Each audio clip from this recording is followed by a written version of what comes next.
And we are back with part 2 of 999. We had just escaped the third-class cabin, which was filling with water. Accompanied by a wall of angry water, Junpei shot out of the room and into the opposing wall. Gasping to catch his breath, he looked around. He was in a narrow hallway. The water that had followed him out of the room was rapidly pouring out of the door. It followed quickly down the hallway and slammed into the foot of the short flight of stairs. Just 5 steps, in fact. And at the top of this short staircase, a door! Another door! Junpei leapt up the stairs straight for the door. The door burst open and Junpei exploded out of it, only to freeze in his tracks. What other possible response could there have been for what he saw? What the hell? His voice trailed off, and all he could do was stare. A polished floor stretched up before him, ornate staircases rising up from the edges, each one of them equidistant from the other. The stairs and pillars were solid wood, and Art Nouveau establishments and decorations covered the walls and pillars. It looked like nothing so much as the entrance to a luxurious mansion from the early 1900s. Junpei couldn't help but wonder, was he really in a ship? The water quickly filling the hallway behind him just said, yes, he was. As he looked, a fresh wave rolled out of the room he'd been in, gathering speed as it moved toward the stairs. Yeah, that's what I thought. This is totally a Wait, what the hell? A wave? Shit, I gotta get out of here! Junpei spun around, his wet shoes squeaking in protest on the polished floor, and ran towards the tremendous staircase in front of him. C-deck. B-deck. As he ran, he glanced quickly at the plates mounted on the wall, denoting the decks of the ship. He took the stairs 2 at a time, not entirely sure where he would find himself, just as he began to wonder where, in fact, the stairs did lead. Junpei saw another person out of the corner of his eye. He stopped short, nearly tripping over the next stair. It wasn't just one person he'd seen.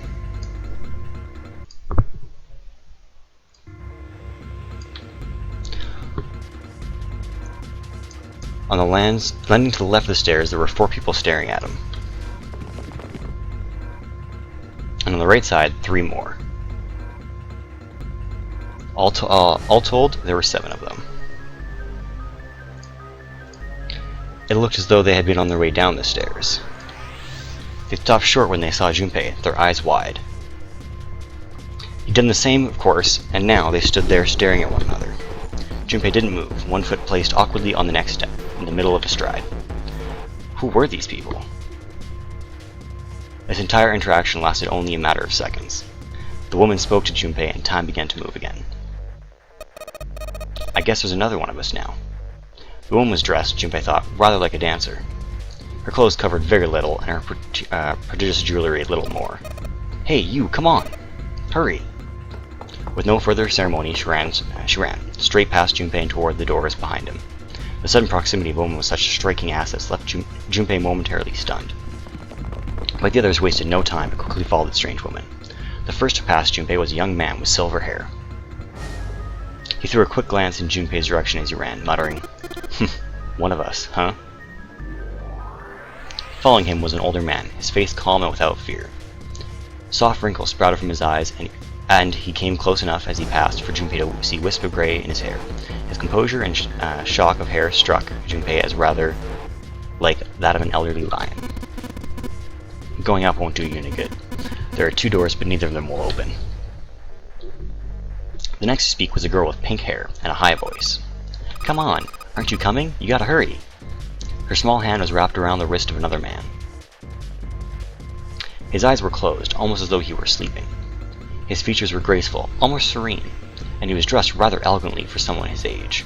Something about his posture seemed very refined, and Junpei couldn't help feeling he was noble and dignified somehow. He'd certainly never seen one, but this man seemed like what Junpei always imagined a prince would be. That's 9 of us then. All the cards are in hand. What does all of the cards are in hand mean?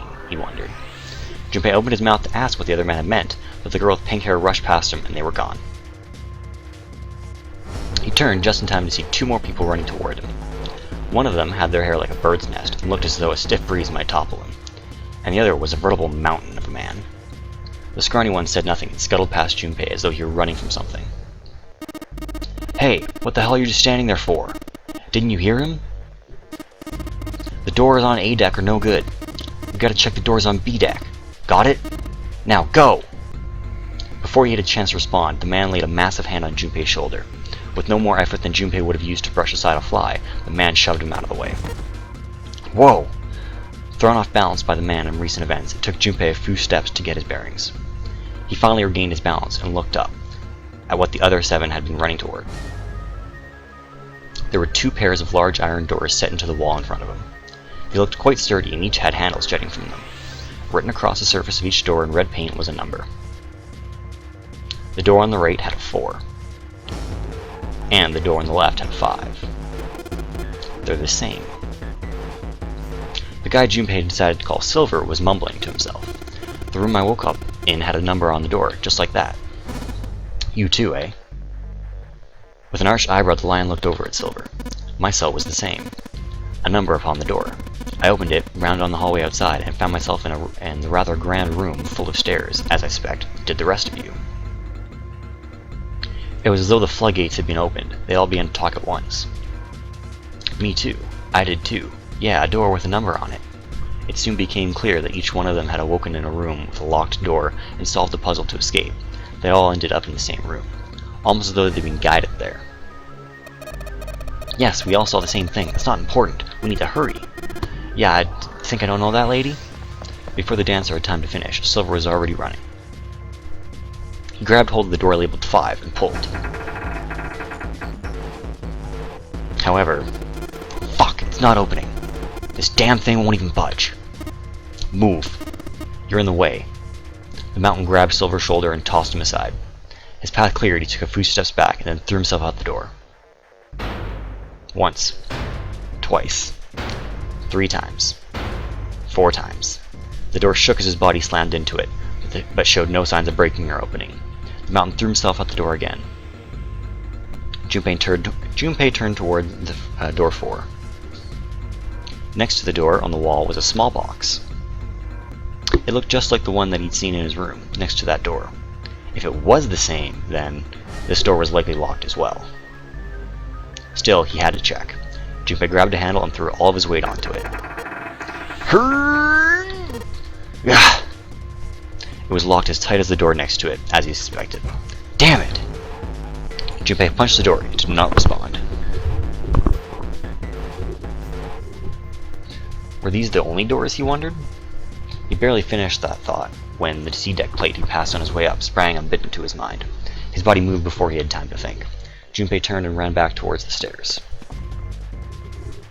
He had scarcely taken a step when, at the top of the stairs, next to an ornate clock embedded in the wall, he saw a person. It was a girl. She looked to be the same age as Junpei. He froze, unable to look away from her face. He wasn't confounded by her beauty or something equally silly. No, there was another reason he couldn't take his eyes off the girl. Junpei had seen her somewhere before. He couldn't quite remember where, but he knew. He knew he'd met her before. The girl, too, stared at Junpei, similarly stunned. Her response suggested she'd seen him before as well. Without saying a word, Junpei walked slowly toward her. She didn't move. It was almost as though she was held in place by some sort of magic spell. As Junpei stepped onto her landing, the spell broke. No sooner had he set his foot down than the whole ship shook a second time. Ah! The quake caught the girl unprepared and she fell. Moving on instinct, Junpei leapt to catch her. Or so he thought.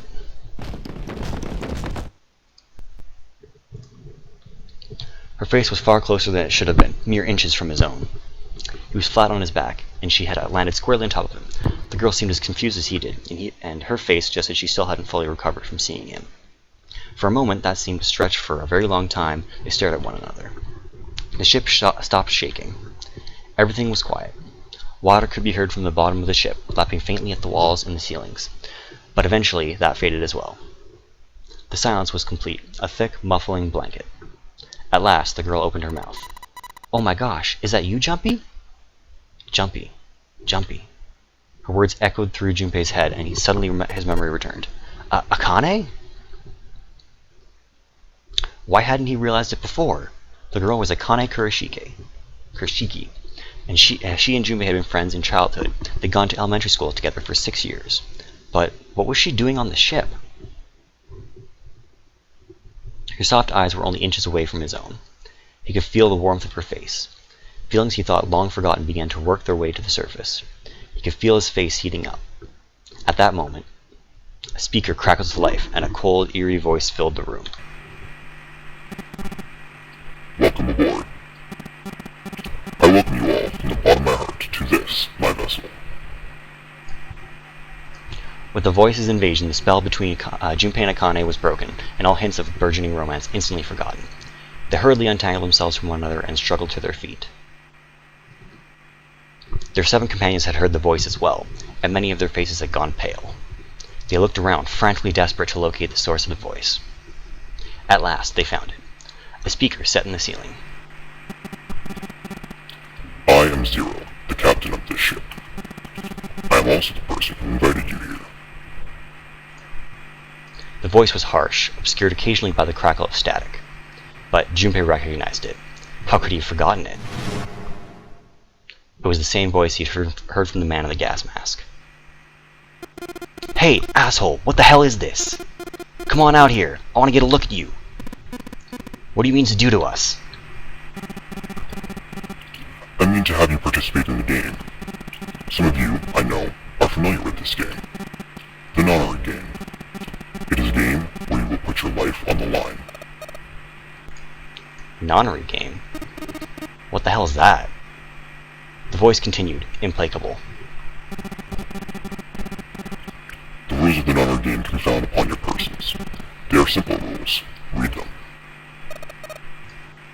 Nonary game? Hey, there's something in my pocket. Check this out. Silver reached into his pocket and pulled out a small slip of paper. The rest of them reached into their own pockets and pulled out similar slips of paper. Junpei followed suit and dug into the pocket of his pants. He felt the telltale crumble of paper, slightly damp from his earlier ordeal. Hey, I got one too. Then it would seem Zero has seen fit to grace us each with a letter. Junpei, would you mind terribly reading it to us, young man? Would you mind terribly reading it to us, young man? No, Junpei there. His request had been delivered to Junpei, who, after a short moment of surprise, did as he'd been asked. On this ship you will find a handful of doors emblazoned with numbers. We will call them the numbered doors. The doors in front of you are a pair of the same. The key to opening these numbered doors are the numbered bracelets that each of you possess. Should you total the number on your numbered bracelets and find that the digital root of that number is equal to the number of that of the door will open. Only those who have opened the door may pass through. There are, however, limits. Only 3 to 5 people can pass through one numbered door. All those who enter must leave, and all who enter must contribute. Bracelet. Junpei figured had to mean this bulky thing on his wrist. He glanced around. It looked like everyone else had one as well, and had come to much the same conclusion. The purpose of the game is simple. Leave this ship alive. It is hidden, but an exit can be found. Seek a way out. Seek a door that carries a 9. Junpei had reached the end of the letter. There was a long moment of silence, and then the speaker crackled to life once more. There is one last thing I must tell you. As you have no doubt surmised, the ship has begun to sink. On April 14th, 1912, the famous ocean liner Titanic crashed into an iceberg. After remaining afloat for 2 hours and 40 minutes, it sank beneath the waters of the North Atlantic. I will give you more time. 9 hours. That is the time you will be given to make your escape. The voice finished, and the speaker went silent. The sound of a bell tolling echoed through the hall. It came from the dance hall adjacent to the stairwell. It took those assembled on the stairs mere moments to trace the sound to an antique clock embedded in the wall. 7, 8, 9. The sound of the 9th bell faded away. The 10th never came. That meant the time was 9 o'clock. Most likely 9 o'clock in the evening. When Junpei had peered out the window of his cell, he'd seen nothing but blackness. It had to be the nighttime. If that was the case, then they would need to escape by 6 a.m. the following day. it is time. Let our game begin. I wish you all the best of luck. The speaker went silent and did not speak again.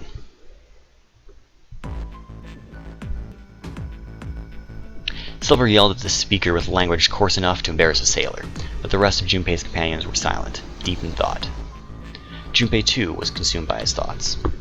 There was a great deal he didn't understand.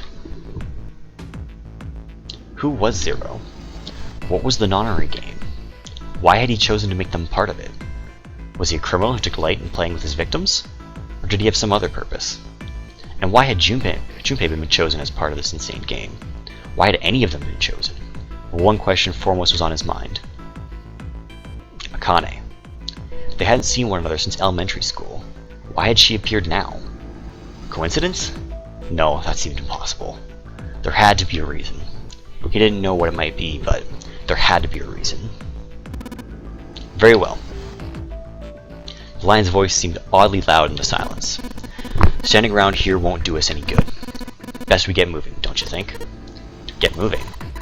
Are you planning to open the numbered doors? Hey, wait! Don't tell me you're actually going to do what this Zero says. No, that's not what I mean. The lion shook his head, mildly annoyed. I'm saying let's find another way. After all, we haven't really examined this place yet. We what?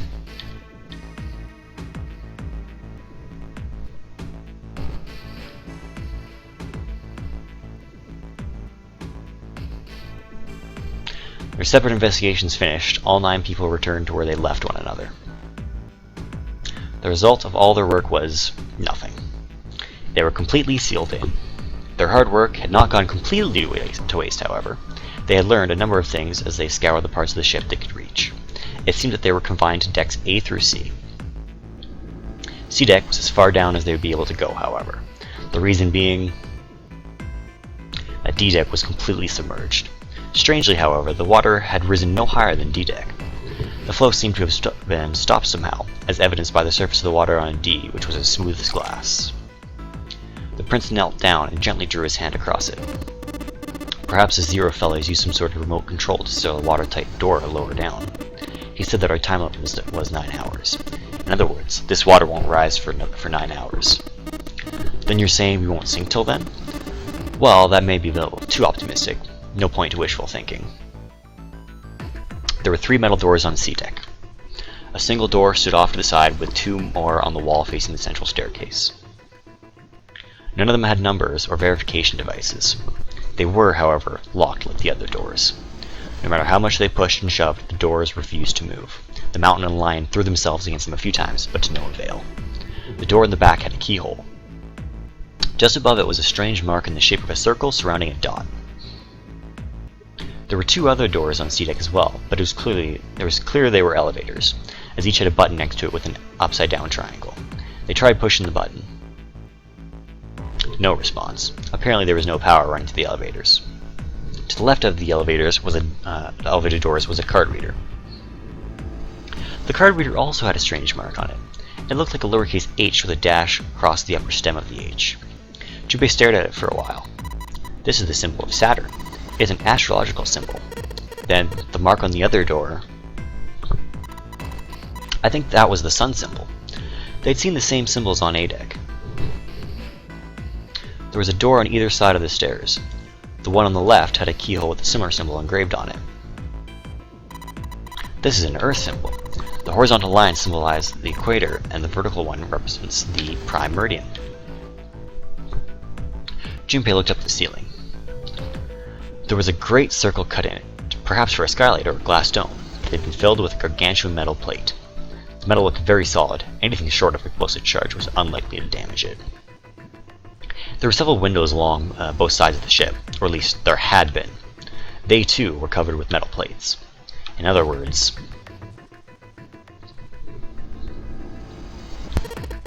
we're trapped. All the exits go nowhere. Junpei was not happy. The girl with pink hair spoke up. Well, I'm sure they go somewhere, we just can't open them. Then the mountain spoke. You don't know that. For all we know, they just open into walls or take us in circles. The prince did not agree. No, I'm sure they go somewhere. Otherwise, what point would there be? and we can open them. Well, 2 of them at least. You mean the numbered doors? All eyes turned toward the doors with the numbers on them. The atmosphere in the room grew tense. Hey, wait a minute. I think I said this earlier, but I don't think we should do that. The dancer moved in front of the doors, as if to block them. We'd have to be crazy to open these doors. If we do that, we're doing exactly what Zero wants us to do. Suddenly, everyone began to speak at once. I agree. I don't. That's a terrible idea. We should keep going. We should stay here. We don't have any other way to open any of these doors. We should just wait. Someone's bound to come find us. We don't have time for that. In 8.5 hours, the ship's going to sink. The clamor of voices made it next to impossible to determine who was saying what. Their arguments grew more and more intense until people were shouting and screaming at one another. Junpei remained silent, but at last he could take no more. Hey! Shut up!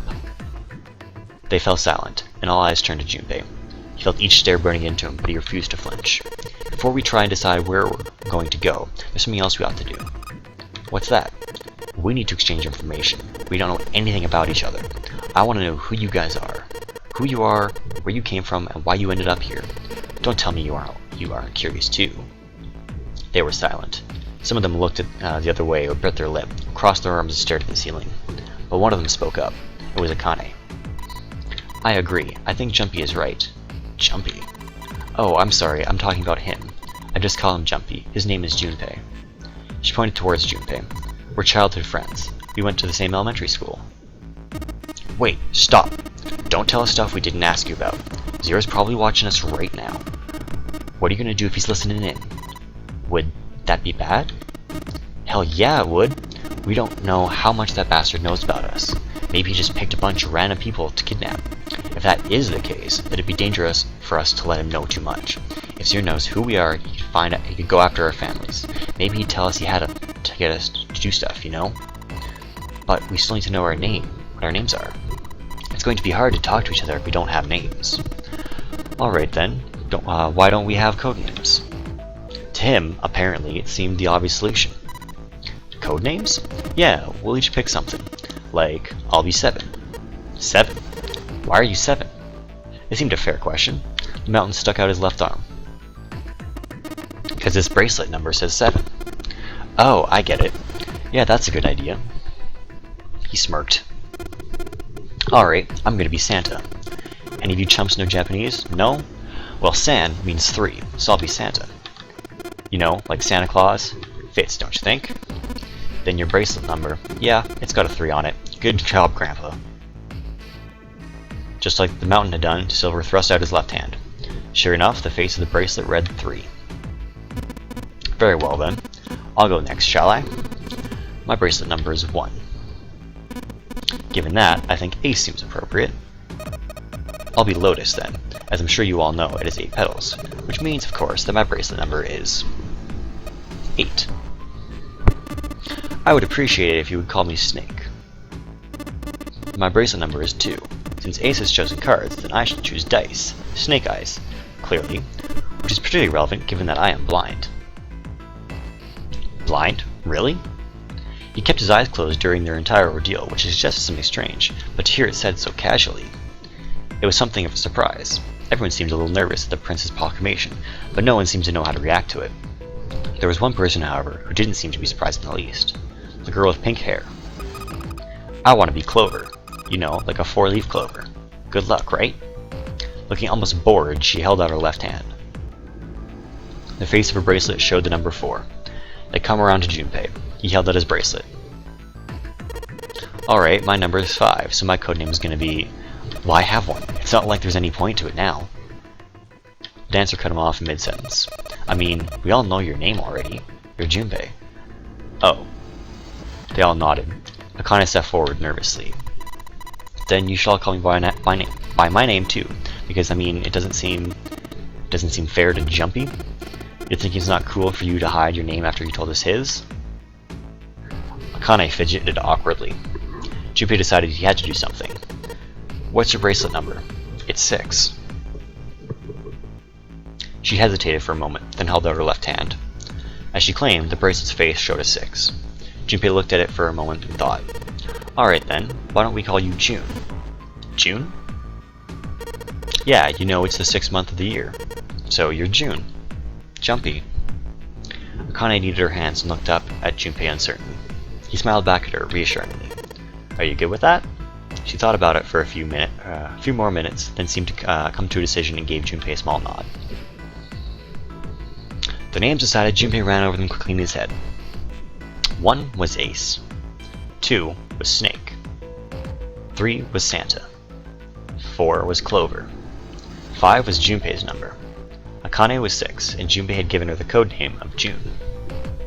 7 was 7, and 8 was Lotus. That meant that 8 of them, including Junpei, had revealed their bracelet numbers, but there was still one person left. He was a man with glasses and hair like a bird's nest. He hadn't said anything since they met on the stairs, and he didn't look like the sort of person who was inclined to conversation. His skin was pale, his breathing was heavy, and he was soaked with nervous sweat. His behavior seemed very suspicious, or perhaps simply emotionally unstable. It was difficult to tell. Whatever the case, it seemed clear that he had only a fingertip's worth of grip on his sanity. The girl with pink hair, Clover, walked up to him slowly. She put her hands on his hips and eyed him suspiciously. What number are you? He didn't answer. His bloodshot eyes twitched from person to person. His breath came in hot pants. Hey, I'm talking to you. The man licked his dry lips with a shaking tongue and spoke with a voice like old paper. Isn't it obvious? There are 9 people here, and you know who numbers 1 through 8 are. I'm the only one left. So you're 9? Yeah.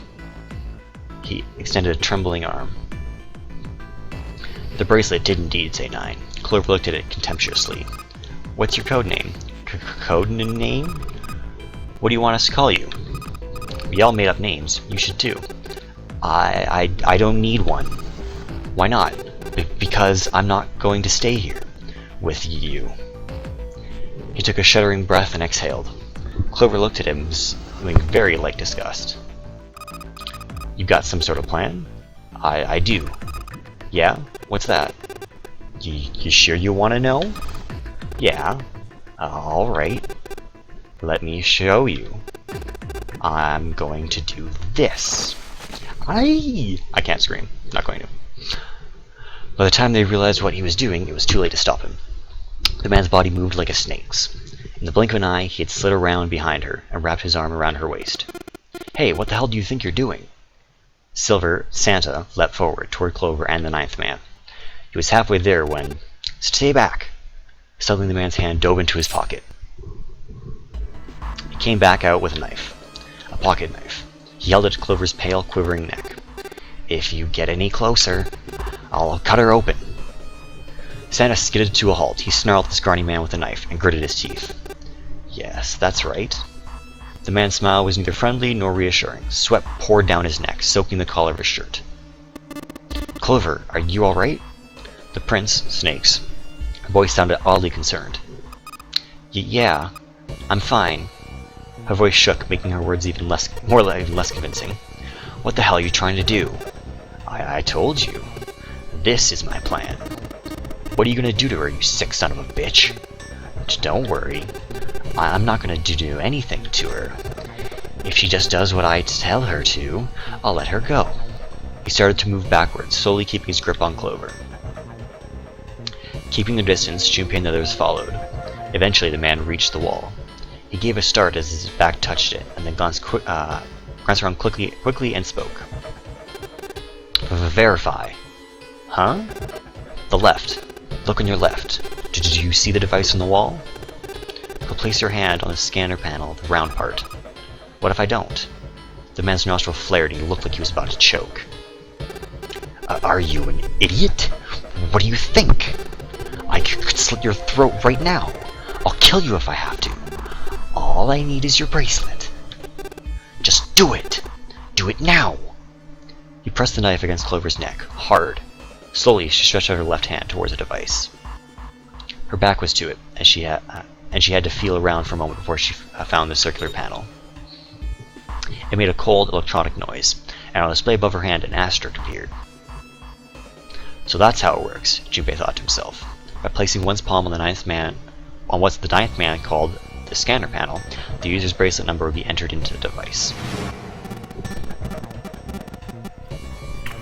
Should you total the number on your number bracelets, and find the digital root of that number is equal to the number of that of the door will open. Junpei shifted his eyes to the door itself. The number on it was 5. The ninth man seemed to know a little more about the device's operation than he should. How had he known exactly what to do? Good, you're done. Next. His bloodshot eyes crept from person to person until finally, they stopped in the line. Ace. You, right? You're the one with the number 1 bracelet, right? Yes, I am. So? Then you're next. Just verify your number like this little brat did. What are you doing? Do it! Don't you care what happens to her? Oh, okay, just calm down. Ace held up his hands, his palms out. The ninth man jerked his chin towards the device. Slowly, cautiously, Ace moved toward the device. After what seemed like an agonizing eternity, he reached it. Now, verify. Ace nodded and placed his hand on the scanner panel. The device beeped again, and a second asterisk appeared. Now the device had Clover and Ace's numbers. 4 and 1. 4 plus 1 equals 5. The same number written on the door. But it wouldn't open just yet. Only 3 to 5 people can pass through one numbered door. The door needed at least one more person. Who would that be? Get back! His voice shook, but the knife he held to Clover's throat made his words a command. Ace took 2, then 3 steps back. No, farther! More than that. Go all the way back. Slowly, Ace did what he was told. The ninth man's lips curled into a cruel, twisted smile. That was when Junpei understood his plan. Clover's 4 and Ace's 1 added to the ninth man's 9. 4 plus 1 plus 9 is 14, which means 1 plus 4 is 5. In other words...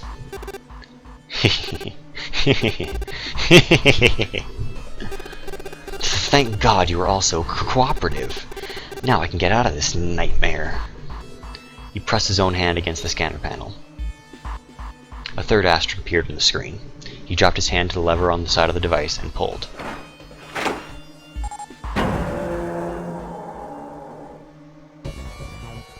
The door opened with a heavy metallic groan. He let go of Clover. Wait! Junpei leapt toward the ninth man, but he wasn't fast enough. The man shoved Clover. Ah! And hopped through the door. Okay, have a good one, guys. I'm going off ahead now. Well then, goodbye. He raised his hand and waved, a twisted smirk on his face. Then he was gone.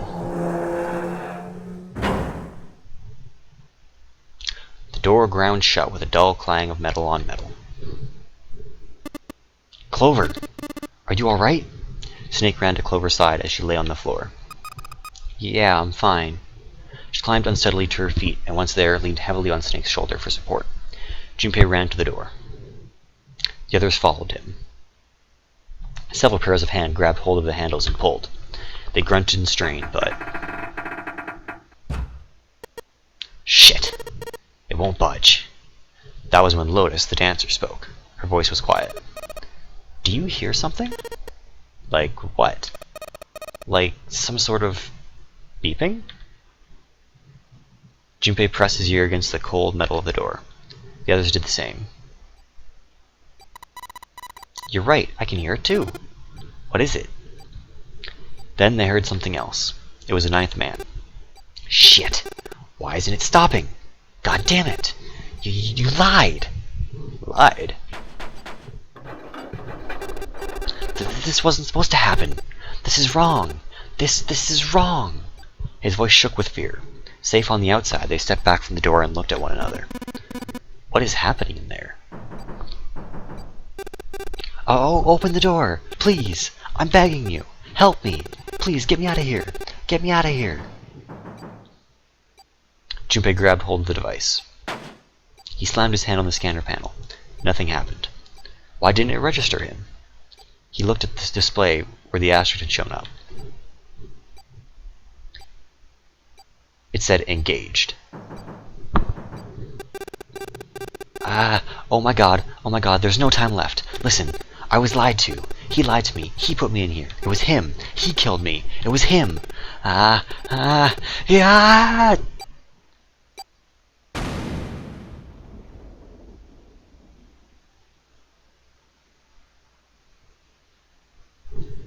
And we'll call it a part there.